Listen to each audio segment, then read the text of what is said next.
भला हुआ मेरी माला टूट गई, मैं राम भजन से छूटी। भला हुआ मेरी माला टूट गई, मैं राम भजन से छूटी। मेरे सिर से टली बला, भला हुआ मेरी माला टूट गई, मैं राम भजन से छूटी। मैं राम भजन से छूटी। नमस्कार दोस्तों, आज का सत्संग शुरू करने से पहले मैं आपको एक इंफॉर्मेशन देना चाहूंगा। जो हमारा 22 तारीख का जो प्रोग्राम था, जो दिल्ली में होना था, वो किसी कारणवश पोस्टपोन कर दिया गया है अगले महीने तक के लिए। और अगले महीने यूट्यूब पे ही आपको बता दिया जाएगा कि वो कहाँ पे प्रोग्राम हो रहा है। आप लोग आके मदन साहब के इस 13वें पंथ से, जो कबीर पंथ 13वां पंथ है, इससे जुड़ सकते हैं और अपने जीव का कल्याण कर सकते हैं। दोस्तों, क्षमा चाहूंगा जो इस बार ये सत्संग नहीं हो पा रहा है, लेकिन जैसे ही अगले महीने में ये सत्संग की डेट फिक्स होगी आपको बता दिया जाएगा। आप मुझे फोन करके एड्रेस पता कर सकते हैं और आप बहुत ही प्रेम से जुड़ सकते हैं। लेकिन मैं आपको फिर बता दूं कि पहली बार में सार शब्द नहीं बताया जाता है, पहली बार में केवल आपको जोड़ा जाता है कबीर पंथ से और 52 अक्षर नाम दिए जाते हैं। और परख करने के बाद, देखने के बाद कि ये अभी शिष्य इस लायक हुआ है कि नहीं कि इसको सार शब्द का भेद बताया जाए, तब तक सार शब्द नहीं दिया जाता है। लेकिन हाँ, आपकी 84 कट जाती है, इसकी पूरी गारंटी है। कबीर साहब ने अपने वचन में बोला है, भक्ति बीज पलटे नहीं जुग जाए अनंत, धनी निर्धन हो सके पर रहे संत का संत। जो भी कबीर साहब के सच्चे पंथ से जुड़ जाता है, मैं नकली की बात नहीं कर रहा हूं, काल के पंथों की बात नहीं कर रहा हूं, वहां पर जुड़ेंगे तो 84 में ही जाना पड़ेगा। जो कबीर साहब के सच्चे पंथ से जुड़ जाता है, बंदी छोड़ उसकी पूरी रक्षा करता है। आप बिल्कुल फिक्र मत करना है आपने। आप सत्संग को भली भांति समझिए, अच्छे से जानिए, पहचानिए, अपना कल्याण समझिए। कहाँ पे आपका कल्याण है? 52 अक्षरों में है या 52 अक्षरों से परे उस शबर गुरु में है? ये आप देखिए और आप आके जुड़ सकते हैं। आपको बता दिया जाएगा कहाँ पे सत्संग होगा। साहिब बंदगी सतनाम। नमस्कार मेरे प्यारे भाइयों, मेरे परमात्मा के प्यारे जीव हंसों। मैं हमेशा मालिक से यही दुआ करूंगा कि आप सब मेरे भाइयों का विवेक पहले से ज्यादा और ज्यादा और ज्यादा से ज्यादा बढ़ता ही जाए। बस मेरे दिल की यही अरदास है कि ऐसी कोई चीज ना रहे जो आपको समझ ना आए। हर चीज आपको बिल्कुल क्रिस्टल क्लियर होती जाए। बस यही चाहूंगा मैं, यही अरदास करूंगा उस बंदी छोड़ से, उस परमपिता परमात्मा से, कि वो आपके विवेक शक्ति में बढ़ोतरी करता ही जाए और ऐसा कोई भी अज्ञान ना रहे इस दुनिया में जो आपको 1% भी भ्रमित कर पाए। कुछ ना रहे ऐसा। आपका ये भाई आपकी पूरी मदद करने के लिए तैयार है। बस आप निष्पक्ष भाव से इस सत्संग को सुनते रहिए और उस पर विचार करते रहिए। विवेक लगाइए कि जो मैंने बात कही है वो सत्य है या असत्य है। जवाब मेरे भाई आपके अंदर से ही आएगा। उस परमात्मा का जवाब आपके अंदर से आएगा। बस उसको पहचानने की कोशिश करो। साहिब बंदगी। और दोस्तों, आपको बताना चाहूंगा कि काफी दिनों से कुछ लिंक व्हाट्सएप पे शेयर किए जा रहे हैं, जिसमें कुछ गुरुओं की फोटो लगाई गई है और कुछ भड़काऊ से शब्दों से टाइटल दिया गया है। दोस्तों, ऐसे किसी भी चैनल से हमारा कोई लेना देना नहीं है। आप उनको बिल्कुल ना देखें, बिल्कुल भी ना देखें, क्योंकि वो सत्संग हमारे ही अपलोड कर रहा है और गलत फोटो लगा लगा के दुनिया को भ्रमित कर रहा है। बिल्कुल भी उनका चैनल ना तो सब्सक्राइब करें और जिन्होंने किया है वो अनसब्सक्राइब कर दें। बिना मेरी परमिशन के जो सत्संग अपलोड किए जा रहे हैं, ये बिल्कुल गलत बात है।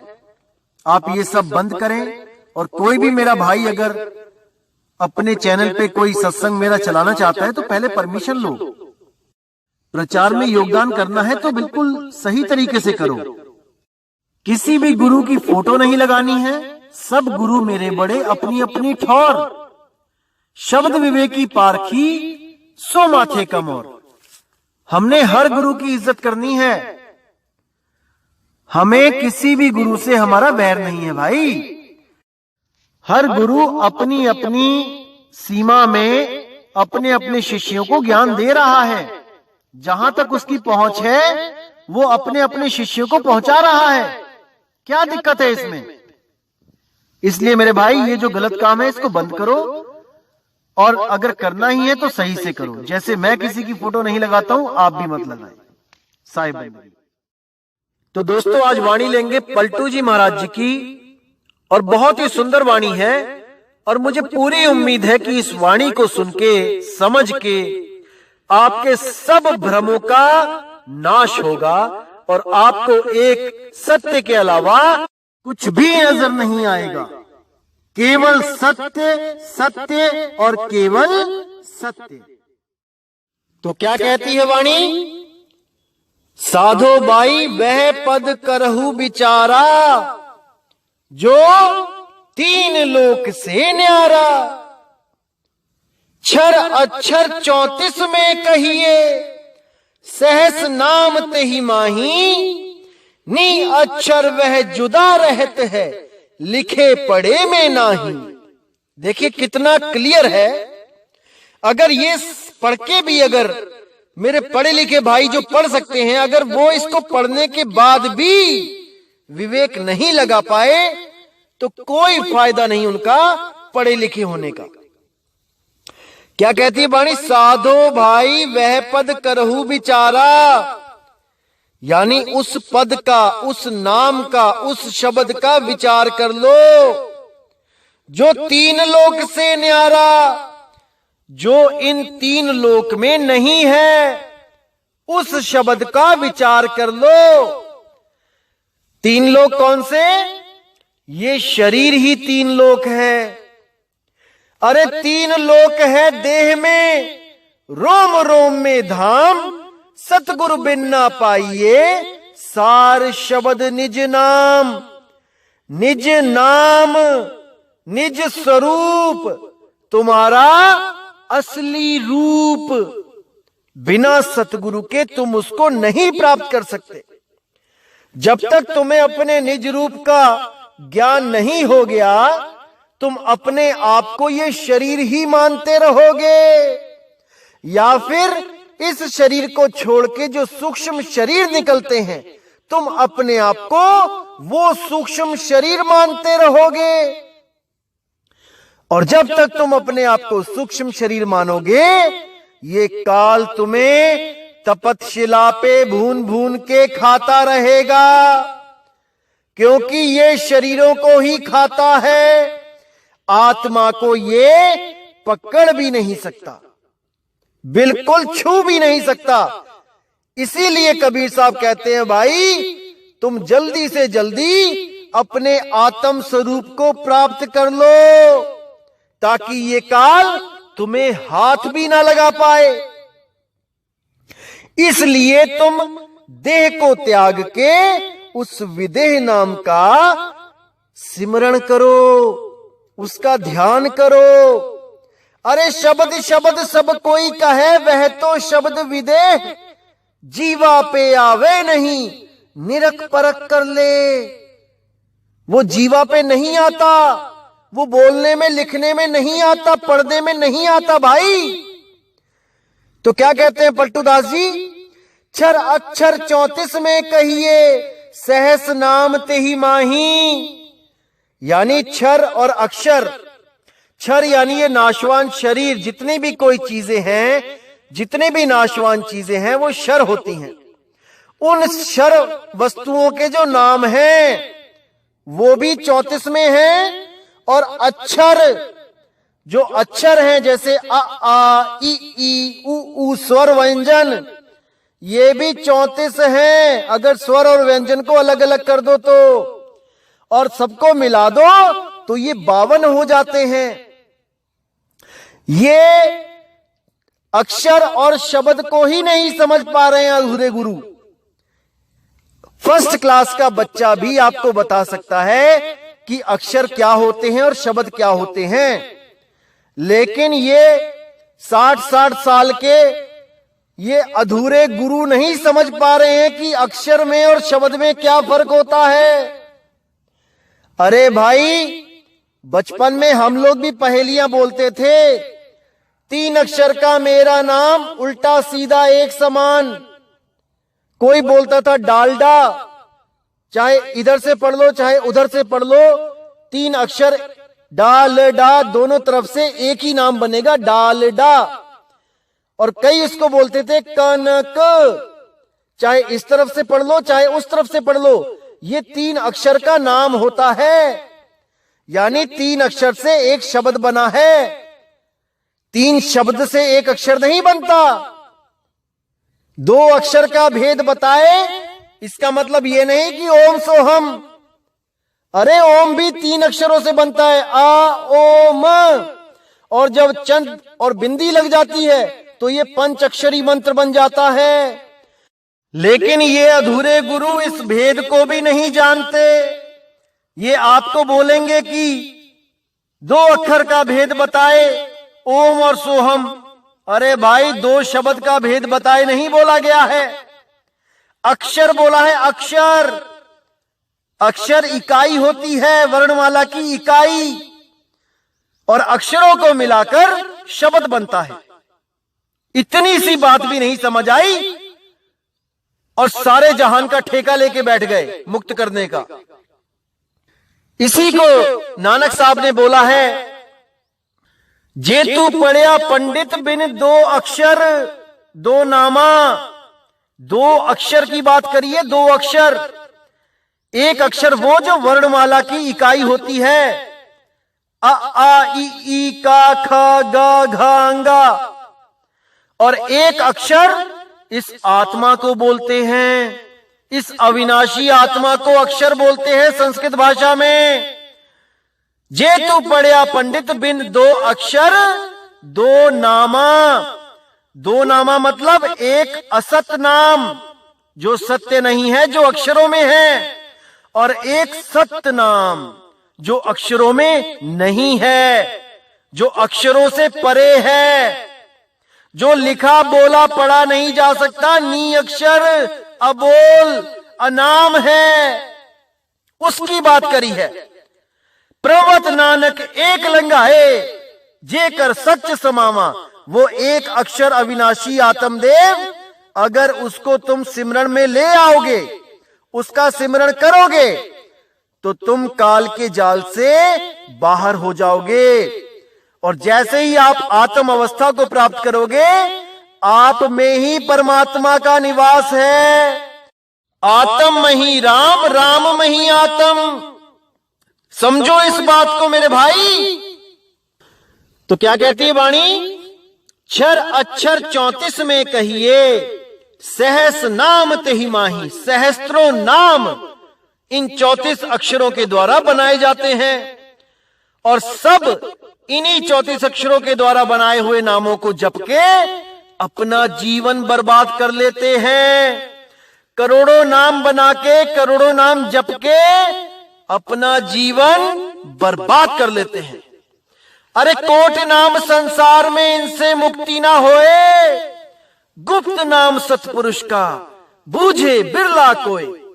उसको बूझना पड़ता है भाई, विवेक के द्वारा, परख के द्वारा।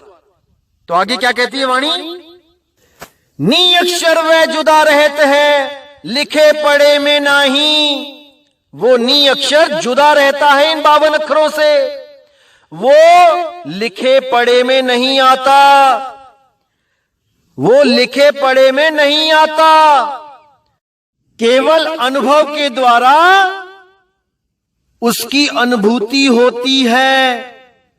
जब गुरु उसका भेद बताता है और आप जब सुरती को उस शब्द में लगाते हो, केवल तभी आपको उस अक्षर का अनुभव हो सकता है, उसकी महानता, उसकी अखंडता का साक्षात्कार हो सकता है।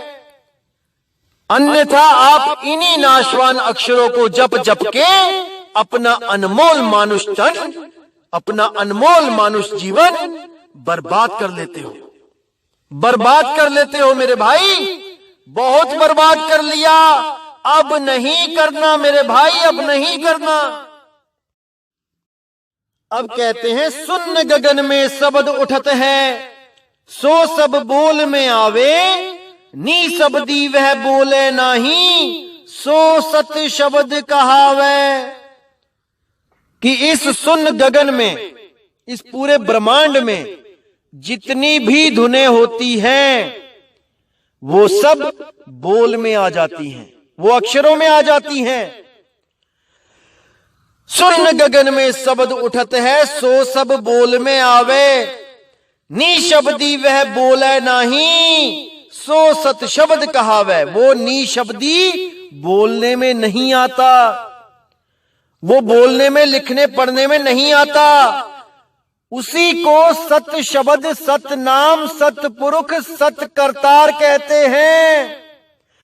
उसी को सार शब्द कहते हैं, आर्य शब्द कहते हैं, अंबु शब्द कहते हैं। सब नाम उसी एक शब्द के हैं मेरे भाई। किसी भी नाम से उसको पुकार लो, वो एक ही है। फिर क्या कहते हैं? रहनी रहे कथे फिर कथनी, उनको कहिए ज्ञानी, रहनी कथनी दोनों छूटी, सो पूरा विज्ञानी। पहले उस रहनी में रहे, जैसा बंदी छोड़ कबीर साहब बोलते हैं, और फिर उसको अनुभव करके कथनी कथे, सत्संग करे। पहले खुद अनुभव करे, फिर लाखों जीवों को अनुभव करवाए, उसको कहिए ज्ञानी। और रहनी कथनी दोनों छूटे, सो पूरा विज्ञानी। और जब वो उस अवस्था में 24 घंटे विदेह अवस्था में रहना सीख जाए, तो उसको रहनी, कहनी, कथनी सब छूट जाती है। फिर वो एक मेक हो जाता है, फिर उसके लिए कुछ करना बाकी नहीं रह जाता। सो पूरा विज्ञानी। ये विज्ञानी क्या होता है? आपको जो ग्रंथ भेजा गया है नाम प्रकाश टीका, उसमें आप 4 भेद पढ़ सकते हो। उसमें आपको पूरा ज्ञान हो जाएगा उन 4 भेदों को पढ़ के, कि वो 4 भेद में जो परम भेद है, जो सबसे गुप्त भेद है विज्ञान का, वो आपको पता लग जाएगा। उस अवस्था के बारे में आपको थोड़ा सा आइडिया हो जाएगा कि वो क्या होती है। पूर्ण अनुभव तो भाई तभी होगा जब आप प्रैक्टिकल करोगे, क्योंकि पढ़ने से, थ्योरी पढ़ने से आपको केवल एक दिशा मिल जाती है कि आपने करना क्या है। प्रैक्टिकल के बिना आप कुछ नहीं कर पाओगे, आप अनुभव नहीं कर पाओगे। जो थ्योरी होती है वो 100% प्रैक्टिकल होता है। जो थ्योरी जिसकी सही होती है उनका प्रैक्टिकल 100% सही होता है। और जो बिना थ्योरी के प्रैक्टिकल करना शुरू करते हैं वो 100% थ्योरी नहीं हो पाता, वो कहीं ना कहीं गलत हो जाता है। इसलिए पहले थ्योरी को क्लियर करो, उसके बाद उसी थ्योरी से अपना सही प्रैक्टिकल करो। आप जब 10वीं 12वीं में जब प्रैक्टिकल की कॉपी लेके आते थे, तो उसमें शुरू में पहले से ही थ्योरी लिखी होती थी, और उसी थ्योरी को देख देख के आप प्रैक्टिकल करते थे। तो आपकी थ्योरी सही है तो प्रैक्टिकल भी सही होगा। और अगर आपके गुरु की थ्योरी ही गलत है तो मेरे भाई प्रैक्टिकल भी 100% गलत होगा। अब कहते हैं सुरती लगावे ध्यान धरे जो, सो सब आप में आवे, सुरती ध्यान एको में नाही, सो अजपा कहवावे। अब देखो कितना क्लियर है यहां पे, सुरती लगावे ध्यान धरे जो, कहां पे सुरती लगाए, किसमें ध्यान धरे, बहुत बड़ा सवाल है मेरे भाई। सुरती लगावे ध्यान धरे जो, सो सब आप में आवे। जो भी उसमें सुरती लगाएगा, जो भी उसमें ध्यान धरेगा, किसमें, अपने निज रूप में, अपने निज शब्द में, अपने निज नाम में, सो सब आप में आवे। वो सब अपने आप में स्थित हो जाएंगे। अब उनकी सुरती नहीं भटकेगी। इसीलिए नानक साहब ने बोला, सोहम आप पछाणिए, अवर की करे कराए, और मिलिया का क्या मेलिए, शब्द मिले पते आए।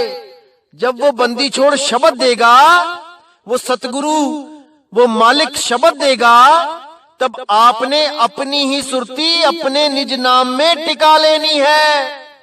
किसी और का नाम नहीं जपना है भाई, नहीं जपना है। सुरती लगावे ध्यान धरे जो, सो सब आप में आवे, सुरत ध्यान एको में नाही, सो अजपा कहवावे। सुरती ध्यान एको में नाही, मतलब जितने भी अक्षर हैं, ये 34 अक्षर की बात हो रही है, एक भी अक्षर में ध्यान नहीं फंसना चाहिए। इन 52 अक्षरों में ध्यान नहीं रहना चाहिए। इन 5 तत्वों में ध्यान नहीं रहना चाहिए। पवन में भी ध्यान नहीं रहना चाहिए, ये भी एक तत्व है। 3 गुणों में भी ध्यान नहीं रहना चाहिए। 25 प्रकृतियों में भी ध्यान नहीं रहना चाहिए मेरे भाई। केवल और केवल अपने निज स्वरूप में, अपने आत्म राम में ध्यान को धर लो, तब तो काल से बच जाओगे, वरना भाई भून भून के खाएगा। तो क्या कहते हैं पलटू साहेब, सुरती ध्यान एको में नाही, सो अजपा कहवावे। अजपा जाप वो है जो अक्षरों में बिल्कुल सुरती ना हो, कोई श्वास में सुरती ना लगी हो, किसी अक्षर मंत्र में सुरती ना लगी हो, केवल और केवल शब्द गुरु में, तब तो वो अजपा है। अन्यथा वो नाम किसी काम का नहीं, किसी काम का नहीं। तो अब कहते हैं, योग करे सो रूढ़ मता है, मुक्ति मह सब आवे, छोड़े रूढ़ अरूढ़ को पावे, साची मुक्ति कहावे। यानी जो भी योग करता है आज के समय में, आप देखिए टीवी भरा पड़ा है योगियों से। कोई प्राण योग कर रहा है, कोई हठ योग कर रहा है, कोई राज योग कर रहा है, सब कोई ना कोई योग करने में लगे हैं। और सभी गवाही दे रहे हैं, सभी भरोसा दिला रहे हैं, सभी गारंटी ले रहे हैं कि मुक्ति मिल जाएगी। देखिए आज जो बाबा केवल प्राणायाम भी सिखाने लग गया किसी को, वो भी कह रहा है कि मुक्ति दे दूंगा। जैसे जेब में लेके घूम रहे हैं ये सब मुक्ति को। अरे नहीं भाई, इन योग रूढ़ से मुक्ति नहीं मिलेगी, इन हठ योग से मुक्ति नहीं मिलेगी। छोड़े रूढ़ अरूढ़ को पावे, उस हठ योग को, उस प्राण योग को छोड़े और उस अरूढ़ को, अरूढ़ मतलब सहज, जो हठ योग, प्राण योग, राजयोग से न्यारा है, वो सबसे न्यारा है। लेकिन दुविधा में है जीव, क्योंकि आजकल सहज योग के नाम पे भी ये लोग कुंडलिनी जागरण करवा रहे हैं। बोर्ड लगा देंगे अपने आश्रमों के बाहर, सहज योग, और जब अंदर जाओगे तो आपकी कुंडलिनी जागरण करवाते, आपको मंत्रों का जाप करवाते, आपको इन चक्रों की साधना करवाते दिखाई देंगे। ये मूर्ख बना रखा है दुनिया को, मूर्ख। लेकिन मेरे भाई अब नहीं बनना है, अब हर चीज को समझ लेना है, हर चीज आपको पता होनी चाहिए ताकि आपको कोई भ्रमित ना कर पाए। तो क्या कहते हैं, छोड़े रूढ़ अरूढ़ को पावे, सांची मुक्ति कहावे। जब आप उस सहज योग को, उस सहज अवस्था को, उस सहज शब्द को प्राप्त कर लोगे तब आपकी सच्ची मुक्ति होगी, सांची मुक्ति हो जाएगी। कभी जन्म मरण में नहीं आना पड़ेगा, इंसान का जन्म भी नहीं मिलेगा, देवी देवता भी नहीं बनोगे, हमेशा हमेशा के लिए मुक्ति मिल जाएगी, हमेशा के लिए मेरे भाई। इसलिए पूरा विवेक लगा दो इस सत्संग को समझने के लिए। भ्रमित बिल्कुल नहीं होना है इन 34 अक्षरों में, इन 52 अक्षरों में। 34 52 एको जान, ये दोनों ही एक हैं भाई। इस भ्रम में मत रहो कि वो सारनाम 52 अक्षर यानी कि संस्कृत भाषा के ग्रंथ में नहीं है, या 34 अक्षर मतलब कि हिंदी भाषा में है।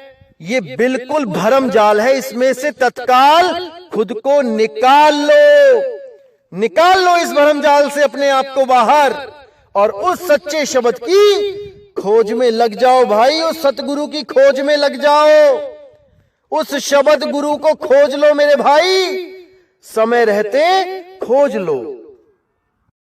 तो इसी के साथ मेरे भाइयों, मैं अब आपसे विदा चाहूंगा और उम्मीद करूंगा कि आज के सत्संग से आपका विवेक इतना बढ़ जाए, इतना बढ़ जाए, इतना बढ़ जाए कि एक भी अज्ञान, एक भी भ्रम आपके पास ना आ पाए, और कोई भी आपको परमात्मा के नाम पर मूर्ख ना बना पाए।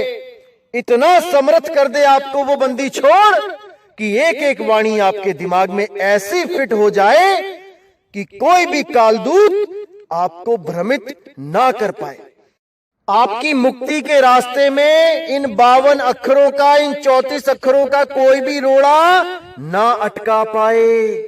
आप कोने से निकल जाओ, साइड से निकल जाओ, इन 52 अक्षरों के, इनके चक्कर में मत पड़ना, मत पड़ना मेरे भाई, मत पड़ना। तो इसी के साथ दोस्तों मुझे विदा करें। जय गुरु बंदी छोड़ वैराग साहिब, जय गुरु बंदी छोड़ साधु शरण साहिब, जय गुरु बंदी छोड़ पलटू साहिब जी, जय गुरु बंदी छोड़ बाबा नानक जी मेरे गुरु अंगद देव जी, जय जय बंदी छोड़ सतगुरु सत्य कबीर साहिब की सदा ही जय हो, सदा ही जय हो मेरे मालिक की साहिब बंदगी सतनाम।